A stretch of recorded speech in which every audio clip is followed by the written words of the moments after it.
Mardi 16 mars 2021, chers internautes, c'est toujours un plaisir de vous savoir nombreux à regarder la revue des grandes unes sur JDC Plus TV. On ouvre avec le quotidien Mutation qui a mené une enquête sur l'offre en énergie électrique dans la ville de Yaoundé. Avec l'arrivée des pluies, les perturbations se multiplient entre coupures pour certains et ou alors baisse de tension pour les autres.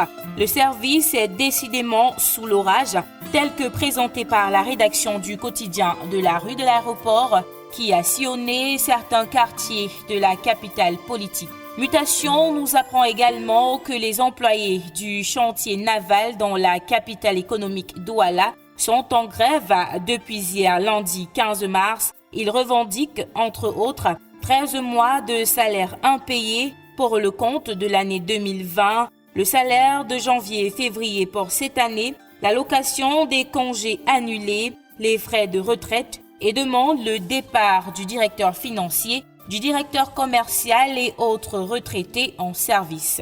Prochaine une de cette sortie, Le Jour, qui s'intéresse au chantier de la route Yoko-Lena. Le quotidien souligne que ce chantier, réalisé par l'entreprise chinoise Sinohydro, c'est le premier à avoir été achevé sur le projet Batchenga-Nchui-Mankim-Yoko-Lena-Tibati. L'axe permet d'entrevoir de nouvelles perspectives pour relier les régions du centre et de la Damawa. Le reportage de la rédaction sur cette route de l'espoir est à lire en pages 2 à 3 du quotidien Le Jour, parution de ce mardi 16 mars 2021. Du côté du quotidien à capitaux publics Cameroun Tribune, on parle du beau geste du président Paul Biya à l'intention de son homologue de la Guinée équatoriale, son Excellence Teodoro Obiangema Mbazogo.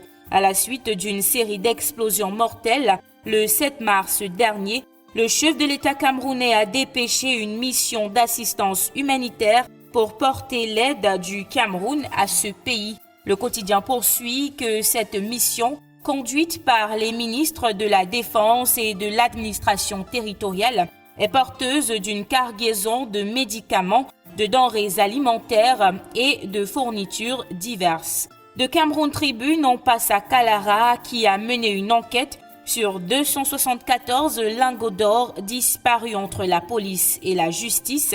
L'hebdomadaire du monde juridico-judiciaire écrit que ces lingots d'or d'une valeur de 5 milliards de francs CFA ont été saisis entre les mains de 2 hommes d'affaires canadiens.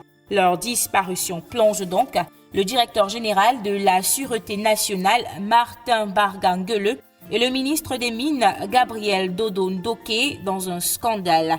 Pour tout savoir sur ce qui a bien pu se tramer derrière cette disparition, lire les pages 6, 7 et 8 de Kalara, parution de ce mardi.